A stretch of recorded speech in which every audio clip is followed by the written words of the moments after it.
لگتے ہیں, گھبرانے لگتے ہیں, قوت فیصلہ نہیں ہے. یہ کمزور دلی کی علامت ہے. یہ کس کی علامت ہے؟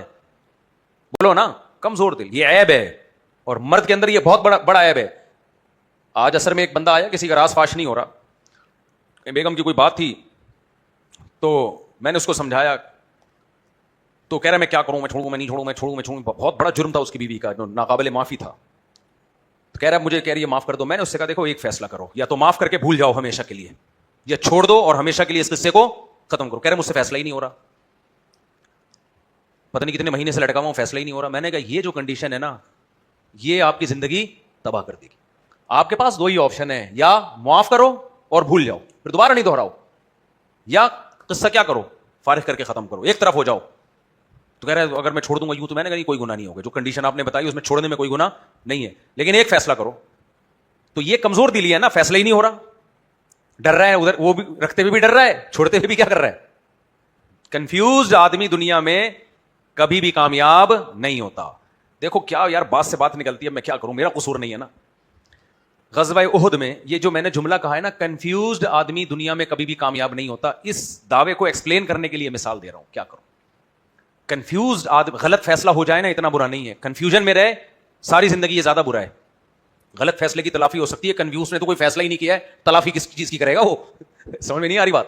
دیکھو غزوہ احد میں ہمارے سامنے واقعہ ہے, نبی کریم صلی اللہ علیہ وسلم نے صحابہ سے مشورہ کیا کہ مدینہ کے اندر رہ کے لڑنا چاہیے یا مدینہ کے باہر جا کے لڑنا چاہیے. میں یہ ترانے اس لیے یوں اسٹائل میں شروع کر دیتا ہوں کہ ایک دم میں جذباتی ہونا شروع ہو جاتا ہوں نا, تو ریلیکس ہونے کے لیے. کیا نارمل وے میں بات کرو, کیا یہ ٹھیک بھی شروع کر دیتے ہو, کیونکہ کوئی اگر یوٹیوب پہ چیخ رہا ہو نا اسکالر, مجھے بہت برا لگتا ہے. اور بعض میری ویڈیو ہو نا دوڑ دوڑ کر کے, تو مجھے لگتا ہے بھائی آرام سے بولے یار, تو کیا کر رہا ہے, آرام سے سمجھا. تو پھر میں اپنی ٹون چینج کر دیتا ہوں. ترنم سے ہو جائے نا تو وہ ٹون کیا ہو جاتی ہے, چینج ہو جاتی ہے. تو آپ لوگ بھی مجھے نا ریلیکس آرام سے یوں کر دیا کرو, چیخنے کا دور ختم ہو گیا. دیکھو نبی کریم صلی اللہ علیہ وسلم نے صحابہ کرام سے مشورہ لیا کہ ہم مدینہ کے اندر رہ کے لڑیں یا مدینہ سے باہر. مشورے کے بعد فیصلہ ہوا کہ مدینہ کے باہر جا کے لڑیں گے. حالانکہ یہ اسٹریٹجی عام طور پہ اختیار نہیں کی جاتی. جب آپ کمزور ہوتے ہیں, دشمن پاورفل ہوتا ہے, تو آپ اپنے آپ کو ایکسپوز کبھی بھی نہیں کرتے دشمن کے سامنے. باہر آ کے لڑنے کا مطلب تو یہ کہ پوری فوج سامنے آ گئی ہے, اب گھیر کے قتل بھی کیا جا سکتا ہے اس کو. تو یہ مشورہ جنہوں نے دیا وہ نوجوان صحابہ تھے, اور نوجوانوں میں جذبات کا عنصر غالب ہوتا ہے. جو میچور صحابہ تھے ان کی رائے, خود نبی کی رائے بھی یہی تھی کہ مدینہ کے اندر رہ کے لڑنا چاہیے ہمیں, اس میں ڈیفنس ہمارے لیے آسان ہوگا.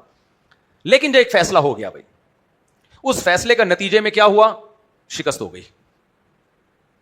70 صحابہ شہید ہو گئے. سمجھ میں آ رہی ہے بات.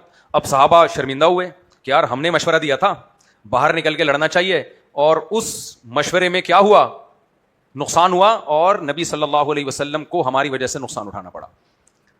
تو کیا مطلب, پھر قرآن آیتیں نازل کرتا کہ جن ہم لوگ ہوتے, ہم ایسے موقع پہ کیا کرتے ہیں, جن نے مشورہ دیا تھا نا ذرا آئے لائن پہ آ جائیں. سر شادی بیاہ میں تو یہی ہوتا ہے نا, آپ نے کسی کے مشورے پہ کہیں شادی کر لی, اس کے بعد بیوی صحیح نہیں نکلی, اس نے مروایا میرے کو, اس کو نہیں چھوڑوں گا میں. اس نے بندوق تھوڑی رکھی تھی, ایک رائے دی تھی نا, فیصلہ تو تم نے خود کیا ہے. اب ہم ہوتے اس موقع پہ, جنگ کے موقع پہ ہمارا کوئی کمانڈر ہوتا, ہم بلا یار ادھر آ جا, لائن پہ آ جاؤ, تم نے بولا تھا نا, تم نے بولا تھا, یہ سارے اس طرف آ جائیں. اور پھر ایک اسٹیمپ لگا دی جاتی کہ آئندہ ان سے کبھی بھی مشورہ نہیں لیا جائے گا, آئندہ ان کو ہمیشہ دور بٹھایا جائے گا, اور ایک ہمیشہ کے لیے سیاہی لگ جاتی. یہ وہ لوگ ہیں جن کی بھائی 70 صحابہ شہید ہوئے ہیں, 70 بڑے بڑے صحابہ, ان گھروں میں کوہرام مچا ہوگا, میتیں اٹھی ہیں, کیا حال ہوا ہوگا. لیکن قرآن کے الفاظ دیکھو, اللہ نے فرمایا کوئی بات نہیں, فَإِذَا عَزَمْتَ فَتَوَكَّلْ عَلَى اللَّهِ وَشَاوِرْهُمْ فِي الْأَمْرِ. آئندہ بھی انہی سے مشورہ لیا جائے گا, آئندہ بھی مشورے لیے جائیں گے. کس سے, انہی سے لیے جائیں گے. مشورے میں کبھی ایسا ہوتا ہے کہ درست فیصلہ ہو جاتا ہے, کبھی غلط فیصلہ. بھائی قیامت تک کے لیے اسلام آیا ہے, تبھی میں بار بار بات سے پھر بات نکلتی ہے یار. میں جو کہتا ہوں نا, جو کہتے ہیں 4 شادیاں کر کے ہنسی خوشی زندگی گزار رہا ہوں, یہ کوئی نمونہ نہیں ہے. اسلام قیامت تک کے لیے آیا, تو وہ والا پیکج دے گا تو قیامت تک کے لیے چل سکے. تو یہ کوئی 4 بیویاں کر کے ہنسی خوشی زندگی گزار رہا ہے, یہ پیکج چلتا نہیں ہے, لاکھوں میں ایک آدمی میں چلتا ہے. جو پیکج مارکیٹ میں چلے گا وہ پھڈوں والا ہی چلے گا. تو مثالی شادی وہی ہے جس میں پھڈے ہو رہے ہوں, اور ان پھڈوں میں سروائیو کرو. آپ سمجھ میں نہیں آ رہی بات. وہی بات ہے پھر نابالغوں کے سامنے میں نے بالغوں والی باتیں شروع کر دی. ہمارے نبی کی 9 ازواج تھی, کچھ نہ کچھ اونچ نیچ وہاں بھی ہوتی تھی. ابراہیم علیہ السلام کی 2 زوجہ تھی, وہاں بھی اونچ نیچ ہوتی تھی. یعقوب علیہ السلام کی 2 زوجات میں ایک بیٹوں نے اپنے دوسرے سوتیلے بھائی کو کنویں میں ڈال دیا, وہاں بھی اونچ نیچ چلی ہے. تو ایسی بات جو سوسائٹی میں چل ہی نہ سکتی ہو, جو لاکھوں میں ایک ہو, وہ مثالی نہیں ہوتی. مثالی وہ واقعات ہوتے ہیں جو چل سکیں. تو اس لیے میں کبھی بھی یہ قصے نہیں سناتا کہ جی 4 شادیاں کر لی اور کچھ بھی نہیں ہوا, بھائی یہ بھی سارے ملے. نہیں بھائی, یہ نہیں ہے. اس سے کوئی موٹیویشن نہیں ملے گی. اس لیے کہ جو کرے گا جب وہ بھگتے گا تو بولے گا یار مفتی صاحب کے ساتھ تو کامیاب ہوئی شادی, میری شادی تو کیا ہو گئی, ناکام. نہیں بھائی, یہ کامیابی اسی ناکامی کے ساتھ ہی کامیاب ہے. تو اس لیے ہمیشہ وہ لوگ قابل تقلید ہوتے ہیں جو نارمل وے میں چل رہے ہوں. تو اگر اسلام میں فتوحاتی ہوتی, شکستی نہ ہوتی, تو صحابہ اور نبی کی سیرت ہمارے لیے نمونہ بنتی. کیونکہ دنیا میں کوئی قوم, کوئی فوج ایسی نہیں فتوحاتی ہوتی رہے ان میں. اللہ نے نبی کریم صلی اللہ علیہ وسلم کے دور میں وہ سارے واقعات کر دیے جو قیامت تک کے لیے ہمارے لیے نمونہ بنے. بھائی فتوحات بھی ہوئی ہیں, شکست بھی ہوئی ہے. مشورہ لیا گیا ہے, اس مشورے کے نتیجے میں شکست ہو گئی فتح ہونے کے بجائے, تو کیا مشورہ چھوڑ دیں؟ نہیں, اصول ہمیشہ وہی رہے گا. پھر نتیجہ کس پہ چھوڑو گے؟ بولو, اللہ پہ چھوڑو گے. اسی طرح علماء نے لکھا ہے حضرت معاویہ حضرت علی رضی اللہ تعالیٰ عنہ کی لڑائی ہو گئی, یہ بھی تکوینی امر تھا. اللہ نے بتا دیا کہ لڑائی کے وقت میں کیا کرنا ہے تم نے. اگر یہ لڑائی نہ ہوتی ہمیں پتا چلتا کہ مسلمانوں کی اگر آپس میں لڑائی ہو تو اس کے شرعی حکام کیا ہیں. ہمیں اس لڑائی سے کیا کچھ سیکھنے کو ملا؟ نمبر 1, لڑائی ہوئی ہے, ایک دوسرے کے خلاف زبان درازی نہیں ہوئی ہے, ایک دوسرے کے قیدیوں کو غلام نہیں بنایا گیا, ایک دوسرے کے مال کو مال غنیمت کے طور پہ تقسیم نہیں کیا گیا. تبھی ہدایہ میں احکام لکھے میں کتاب البغات, باغیوں کے حکام, کہ باغی کے پاس اگر طاقت ہو اور لڑنے کے لیے آئے اور حکومت اس کو شکست دے دے تو ان کے مردوں کو غلام نہیں بنایا جائے گا. دلیل کیا ہے؟ حضرت علی نے حضرت معاویہ کے لوگوں کو غلام نہیں, یہ دلیل ہے نا, ہمارے لیے تو صحابہ بھی حجت ہیں. نمبر 2, ان کے جنازے پڑھے جائیں گے, کیونکہ حضرت علی نے حضرت معاویہ کے لوگوں کے جنازے, بولو نا, پڑھے ہیں. ان کی عورتوں کی عصمت کی حفاظت کی جائے گی. یہ ساری چیزیں ہیں بشرطے کہ باغیوں کے پاس ایک کیا ہو, پاور ہو, جیسے معاویہ کے پاس پاور تھی. اگر اس کے پاس پاور ہی نہیں ہے تو اس کا مطلب سوائے فساد کے کچھ بھی نہیں ہے. تو یہ سارے حکام کہاں سے لیے گئے ہیں؟ صحابہ سے لیے گئے ہیں. اور پھر حضرت حسن رضی اللہ تعالیٰ عنہ نے سلو کر کے اس لڑائی کو ہمیشہ کے لیے ختم کر دیا. یہ بھی ہمیں حکم کہاں سے ملتا ہے کہ بھائی بعض دفعہ سلو کے لیے اپنے حق سے دستبردار ہونا پڑتا ہے. یہ بھی کس کی سنت ہے؟ اکابر کی سنت ہے.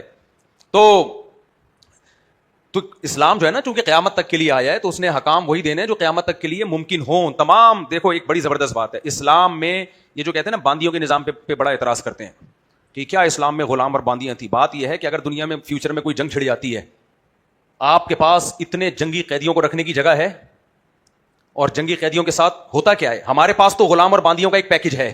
کوئی فرض واجب نہیں ہے وہ کسی کو غلام باندی بنانا, لیکن ایک پیکج ہمارے پاس ہے کہ ان کو لوگوں میں تقسیم کر دیا جائے, لوگ ان کی حفاظت کریں اور ان سے کام لیں. یہ کسی قیامت, یعنی ہمیں تو نہیں پتا نا قیامت میں کتنا ٹائم ہے. سورج کی عمر کہتے ہیں ابھی 5 ملین سال تو کم از کم ہے, یعنی 50 لاکھ سال کم سے کم سورج چلے گا.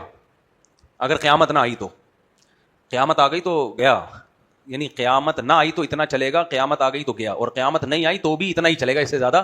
تو اس لیے میرے اور آپ کے پاس صرف 50 لاکھ سال باقی بچے ہوئے, اس کے بعد سورج ختم ہو جائے گا.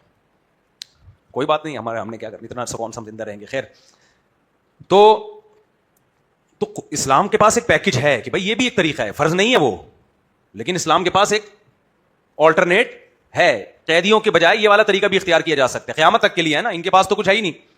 تو یہاں بھی وہی مسئلہ ہے, بالکل ایسے ہی جیسے پہلی اور دوسری جنگ عظیم میں یورپ میں مرد ختم ہو گئے تھے نا, ان کے پاس کوئی پیکج نہیں تھا اتنی لاکھوں عورتوں کو ٹھکانے لگانے کا. اسلام کے پاس پیکج تھا. صحابہ کرام ایک جنگ میں 10,000 کے قریب صحابہ تابعین شہید ہوئے ہیں, اتنے مرد شہید ہو گئے, تو ان عورتوں کو کہاں لے کے جائیں؟ کوئی بات نہیں, ایک مرد 2-3 دن شادیاں کرے. اسلام کے پاس پیکج تھا یا نہیں تھا؟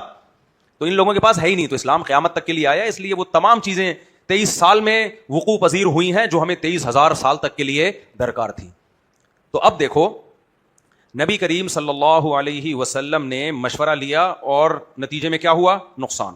تو اللہ نے یہ بھی منظر بھی ہمیں دکھانا تھا کہ بعض دفعہ تم مشورہ لے کے بھی عمل کرو گے تو نقصان ہو سکتا ہے. تو اس کا مطلب یہ نہیں کہ مشورے لینے چھوڑ دو, نہ, کوئی بات نہیں, پھر بھی مشورہ لینا پڑے گا. اور اگر تمہیں پتا ہے کہ یہ شخص تمہارا خیرخواہ ہے اور اس کے باوجود اس کے مشورے کی وجہ سے تمہارا نقصان ہوا, تو اس کو تانا بھی نہیں دینا ہے, دوبارہ اس کو مشوروں میں شریک کرنا ہے. اس لیے کہ وہ پیغمبر, وہ جو ہے فرشتہ نہیں ہے, انسان ہے, اور انسان سے رائے دینے میں غلطی ہو سکتی ہے. تو یہ مطلب نہیں کہ اس نے تمہیں مروا دیا ہے, بھائی اس کی نظر میں جو بہتر تھا اس نے تمہارے سامنے رکھ دیا, اب تمہاری قسمت ہے.